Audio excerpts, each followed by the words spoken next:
Ni hao, and welcome to episode 4 of my vlog about Mao's China. This time we're going to think about the Korean War and the role it plays in particular in the establishment of the People's Republic of China. Um, this is a slightly strange one in the sense that we are focusing in this EdXL China unit on Mao's China, and so the Korean War being an external part of foreign policy and foreign relations are not so much what we're thinking about. We are thinking about what impact that had on China itself and on Mao's position within China. Nevertheless, it is important to understand a brief overview of the Korean War and how it went and kind of why the Chinese were involved. But don't get bogged down in that when you're reading around about the Korean War. So, the Korean War started on the 25th of June 1950, and perhaps partly as a result of, I think it was Dean Acheson, the US Secretary of State, certainly it was a US speech that seemed to indicate that the American sphere of influence ran south from Japan down to the Philippines, and therefore that Korea was to the west of their sphere of influence, seeming to suggest that they weren't that bothered about South Korea. And it seems now that Kim Il sung, the North Korean leader, pestered Stalin into permission for him to invade South Korea. At the time, it was thought very much that Mao was part of this conversation, but historians have looked back and have seen that actually this was not in Mao's plan at all. And that's quite important when we're reflecting upon the consequences of the Korean War for China. It should be noted that Korea had been a united country, although under the occupation of Japan from 1910, and that it had only been split into North and South along the 38th parallel as a result of the Second World War. At the end of the Second World War, the Soviet Union had entered North Korea through Manchuria as part of their agreement with America and Britain and the Allies. And they'd got about halfway down or so when Japan were forced to surrender by the atomic bombs. And so America had occupied, the south of Korea, and the Soviets had occupied the north of Korea in very much the same way that Germany was split into two and Austria was, in fact, Germany was split into four, wasn't it? But then later on into two, and Austria was split into four occupation zones at the end of the Second World War as well. Anyway, so Kim Il sung, a few years later, wants to now take the whole of Korea back, united again, but under communist rule. And initially, his invasion goes really well. And they invade late on in June, as I said. By the end of September, they had pushed the United Nations and South Korean forces all the way back down the peninsula. So they just have almost like a fingernails perimeter around Busan on the very tip end of South Korea. The United Nations forces, however, although the South Korean forces had been, really kind of, I was going to say obliterated, but they'd been really reduced massively in this and had shown themselves to be quite low quality. And the United Nations forces had been slowly building up through the summer. And this is the only time, in fact, the United Nations have fought a war. And although the forces are dominated by the United States, there are actually 13 other nations that are contributing forces, including Britain, contributing forces to this UN army. Hey, they've been building up through the summer, and they launched a counterattack. Which pushes the North Korean forces almost all the way back to the border with China, the Yalu River, Yalu. And that aggression, that almost kind of victory by the UN, is the trigger for the PRC getting involved. In fact, they'd started talking about when the UN forces pushed over the 38th parallel and had negotiated a little bit with Stalin some assistance and aid, but we'll come back to that later on.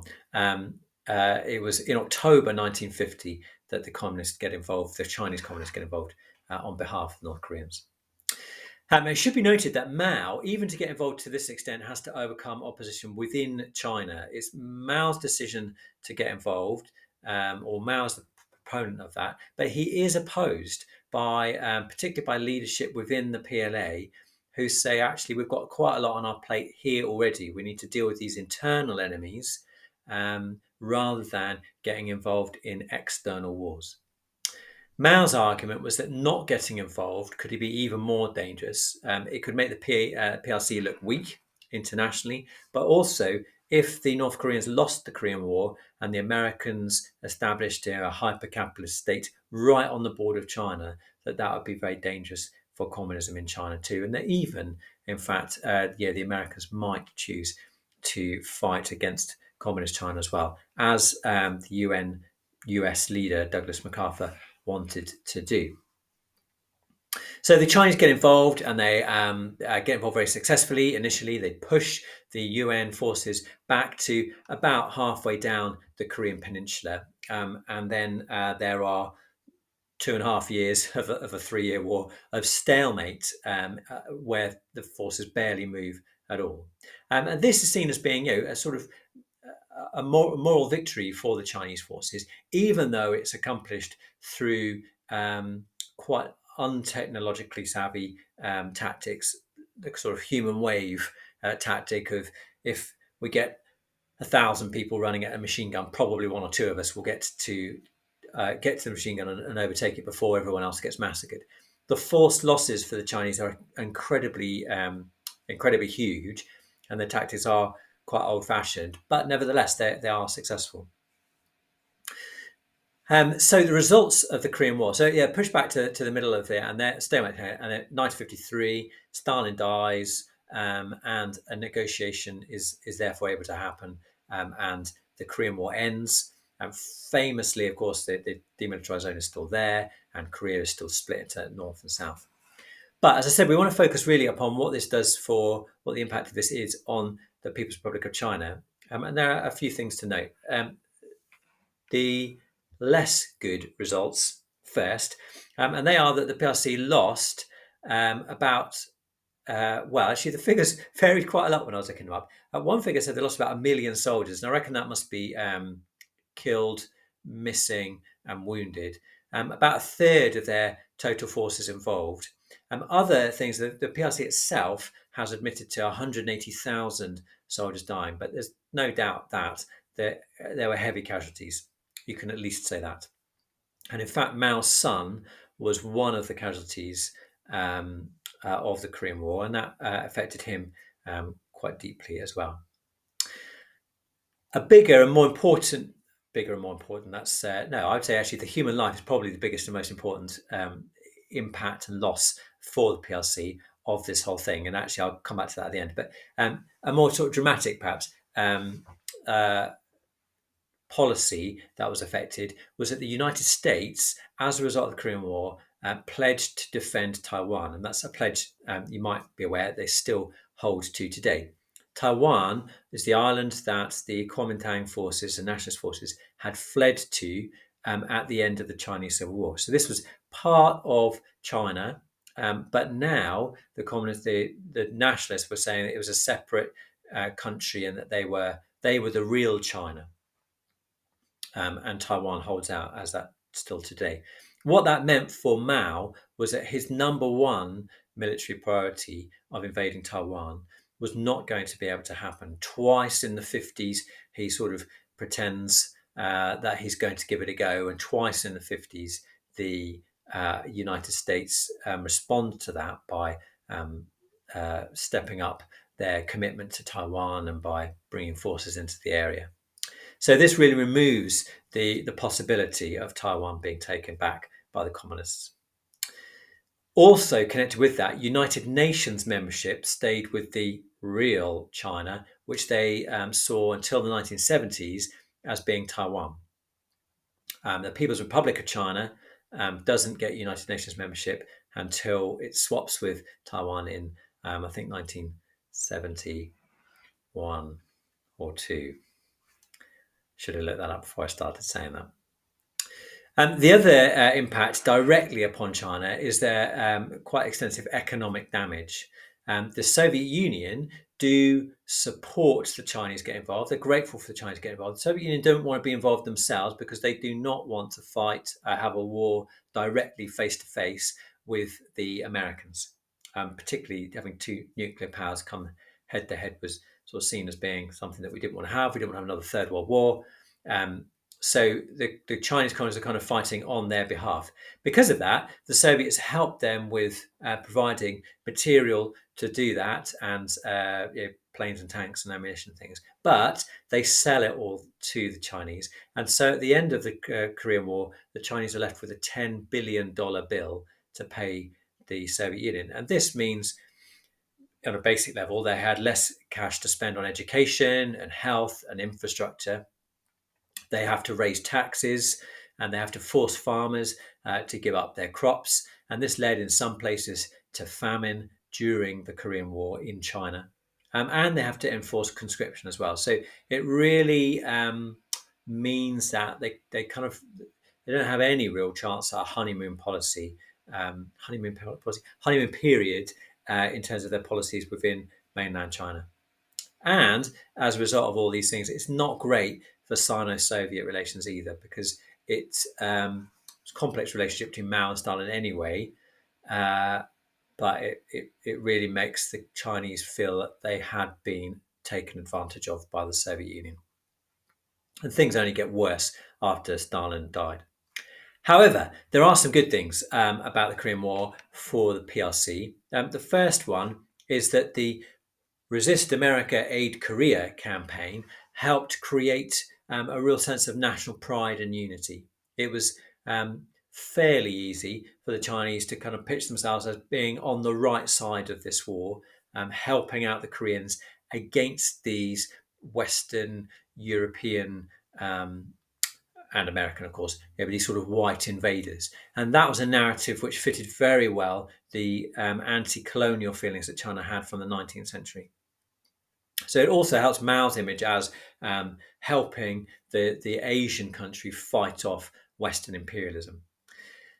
Also, for the PRC, the Korean War justified the repression that they were able, well, they did enact against anyone in the PRC who had worked for the for the Kuomintang, the Nationalist Party, or anyone that had worked with foreign organisations, foreign universities, or Christian missionaries were imprisoned or made to leave the country.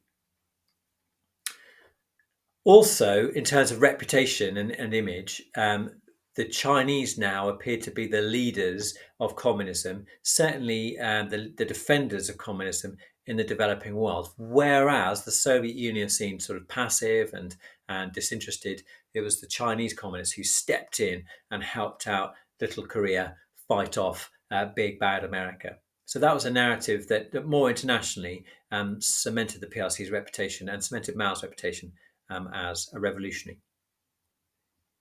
On the downside, no, sorry, I would just we're doing good things, aren't we? I think I've got one more down thing, which is a shame. But anyway, on the upside as well, and the military success of the PLA was also a reputational thing. And I say success, it is at the end, it kind of is a score draw, I would say, rather than a victory for China and North Korea.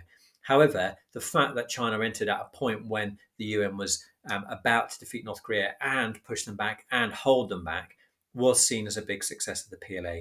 And therefore, the People's Republic of China benefited from that too.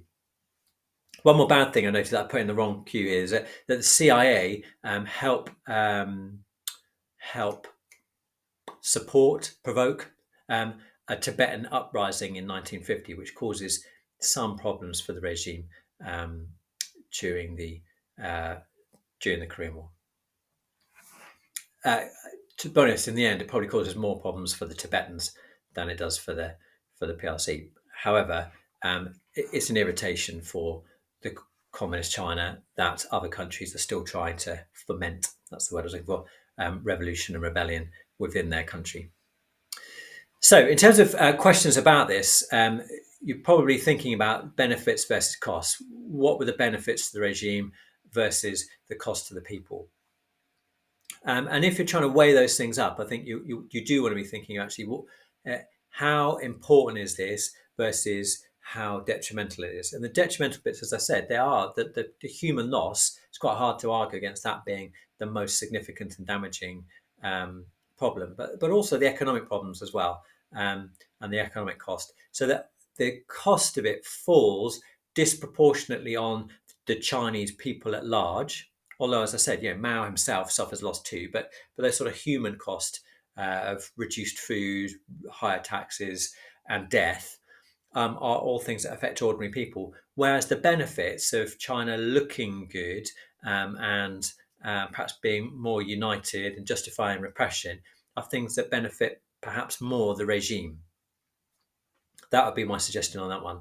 And then also, you might get asked about what was the most significant result of the Korean War. And again, you probably weigh up those against what the results meant. The result means that there are fewer people in the country. However, as Mao said, they could afford there to be fewer people in the country because they've got an enormous population. Probably the bigger results are the impact upon people's feelings about the regime, for better or worse. And the other thing I would say here actually as well, if you think about results and the impact, it's perhaps worth breaking it down and saying that the significance of results will depend upon the person or the area that you're talking about. So if you're thinking about the significance of the results for Mao, the most significant result probably is that his reputation is enhanced and he gets to look like the big cheese in the communist world, even to people outside the communist world, that he looks like a real kind of mover and player. But if you're talking about what is the most significant result for an ordinary Chinese person in central China, probably it's the impact of conscription and taxation and maybe loss to the family than anything else.